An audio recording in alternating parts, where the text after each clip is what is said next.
In 1999, I found myself cast adrift. I just graduated from seminary in New York City, Union Theological Seminary, and I moved to Hollywood, Florida. New city, new state, grew up in Maryland, a little different. I didn't have any friends, didn't have any family or community down there. Outside of work, I will say. I was completing my ministerial internship in preparation for ordination, and I was working as a chaplain resident at a large, busy hospital in Miami. It was good work, it was hard work, it was long days and fulfilling days, but what I was missing was something else. So one day I just happened to notice a flyer at the local community center for a karate class, USA Goju Federation, and something in me said, yes, that's it. That's what I want to do next. My first class with my amazing teacher, Sensei Broussard, now Master Broussard, felt like a coming home. You ever have that feeling? Come into a place and it's like, oh, this is home. I loved the physicality of the martial arts, the discipline, the courtesy, the artistry, and the dance of karate. I quickly fell into not going to karate just once or twice a week, but perhaps we've met, and I started going 5 or 6 times a week, training with many different teachers, with the blessing of my sensei. And the way of the Bushido, or the warrior, began to shape my being into ways that I relished. The courtesy of the dojo, the place where we train, is grounded in respect. So when you enter into a dojo, you courtesy bow to the teacher or sensei, and you line up very carefully by rank. And if there's 2 students that are of the same belt, you have to know who was promoted first, because that person goes first in line. Or else a very well-meaning brown belt, that was usually me, would physically move you to the right spot. And then you do 10 push-ups to apologize. Good preparation for me in the military, as you could imagine. When class begins, each and every time you bow to your teacher. And then there's also a veneration wall, which is the pictures of our great masters. It was imprinted early within me to the tradition of which I belong. My teacher, Sensei, now Master Broussard, her teacher is Master Darborough. Her teacher was Master Collegian. His teacher was Master Urban, who brought Goju to America. And Master Urban's teacher was Master Yamaguchi and Master Richard Kim in the 1950s in Japan. My practice, my life, my contributions to my tradition are part of a thread, a long thread of people going back decades, and are a part of the larger martial arts traditions and forms that date back to, does anyone know what century in Okinawa, Japan? Any guesses? 14th century in Japan. So when I move my body in the dojo, or as I train now as a 2nd degree black belt, I am moving in the same ways that students and teachers and masters of martial arts have been for centuries. Their sweat, their spirit, their essence is with me as I train. I am in awe when there are spaces and people and moments that remind us not only of what we are, but whose we are. That sense of unity, that collective effervescence. Do you love that term? Collective effervescence. It's a term that I learned and explored. It was explored in the book Awe, the new science of everyday wonder and how awe can transform your life. Lots of science, lots of research, check it out. The author frames collective effervescence as one of the 8 wonders of life. The other 7 are moral beauty, nature, music, visual design, spirituality and religion, life and death and epiphany. Collective effervescence. I sort of feel like you have to go like All this when you say that. the kids are gone. Collective effervescence is a term introduced by French sociologist Émile Durkheim in his analysis of the emotional core of religion and spirituality.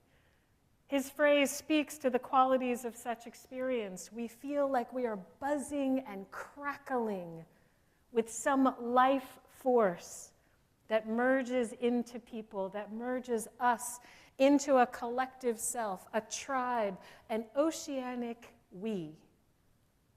In the book, across 26 cultures, people told stories of collective effervescence at weddings, christenings, quinceañeras, bar and bat mitzvahs, funerals, graduations, sports celebrations, family reunions, and political rallies. A buzzing and crackling with some life force that merges people into a collective self, an oceanic we. This collective effervescence of awe, it quiets what the author terms the urgent voice of the default self. When we are too focused on ourselves, anxiety, rumination, self-criticism overtake us. Can anyone relate? When we are too focused within, our world shrinks. And that overactive sense of self actually undermines our collective effort and goodwill of our communities, the author writes. Many of today's social ills arise out of that overactive default sense of self, augmented by self-obsessed digital technologies. Awe, A-W-E, awe, quiets this urgent voice of the sense of self and connects us to that oceanic we, that collective self, through music and art, nature, life and death, and moral beauty. So this book explores many different cultures, different generations, different traditions, and found 8 core ways of experiencing awe, which is part of the human experience. One of them is this moral beauty. Can you imagine what that looks like, feels like? Moral beauty highlights how observing acts of kindness, generosity, ethical behavior, do we need that right now? Even observing moral beauty can trigger a profound sense of awe in individuals. They found it by studying the brain as well.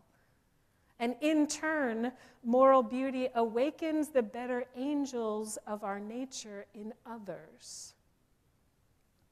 Kindness begets more kindness. Compassion begets more compassion. Generosity of heart begets more generosity of heart. We are wired for connection, and we languish without it. Awe is what makes us come alive. Awe makes us come alive in the way that the mystic and theologian Howard Thurman wrote, "Don't ask yourself what the world needs. Ask yourself what makes you come alive.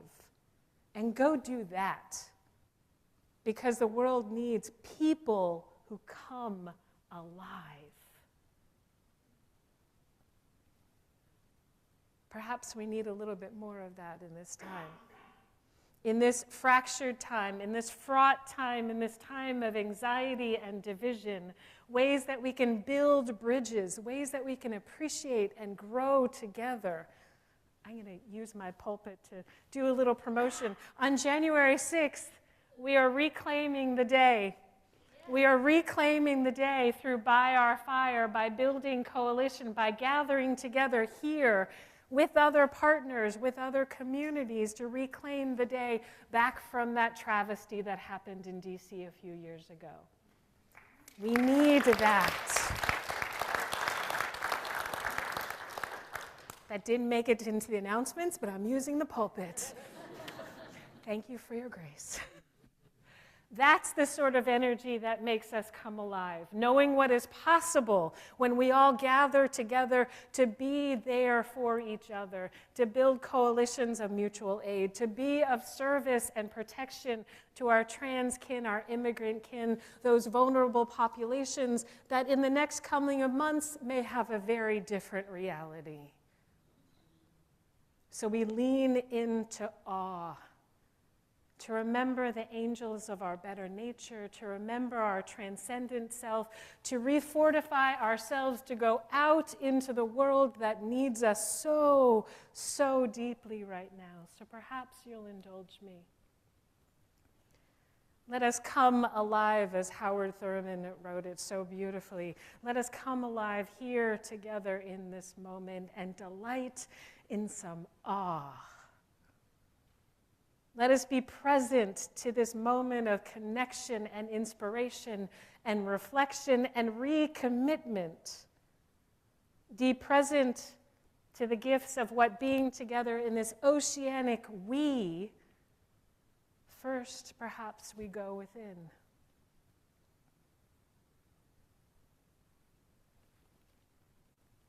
To appreciate the cells of our body, the blood in our veins, the air in our lungs, the muscles that keep us together, the bones that keep us upright. That breath that confirms with each inhale and exhale the gift of life that we have been given today, for tomorrow is not promised. That Ruach Yahweh, that spirit of life, the sacred breath. The same breath that feeds the sacred all around us. So I invite you, perhaps roll your shoulders, take a deep belly breath. You know, the kind of breath that lets your belly hang on your thighs.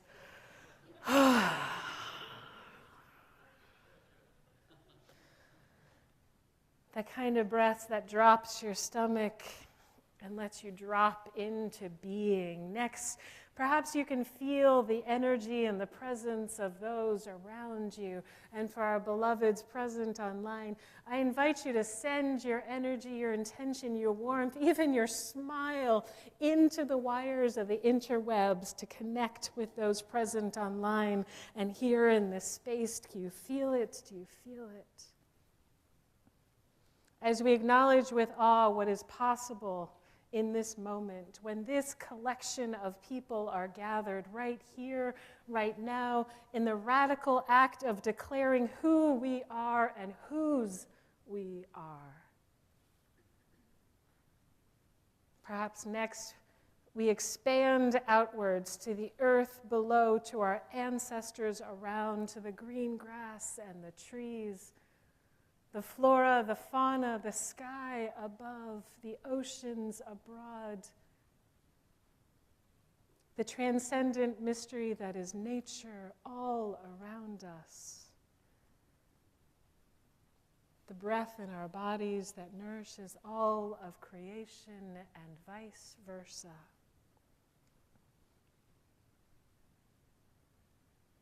Perhaps next we extend our consciousness upwards, up in the sky where the majestic mountains loom, the ancient stone and rock that has stood and withstood the test and rolls of time. Perhaps there's one place in particular that you can think of that sense of awe in nature. As we are on our hike yesterday morning, where's John? John Mornini gave us the prompt of sharing awe in nature. So many people connected with that. Perhaps you can recall that place in your mind right now. And if it's not in nature, perhaps for you, if it was a piece of music, singing music, experiencing music, perhaps listening to Justin. A moment, perhaps you can feel the music in your body, that transcendent, greater sense of self and that oceanic us. This is a place of awe to return to when the world and life gets hard and life gets super lifey. To be nourished and held. Whatever moment of awe that brings you incredible peace, transcendence, delight, and joy, revel in that moment. Roll it around your tongue like the sweetest of treats.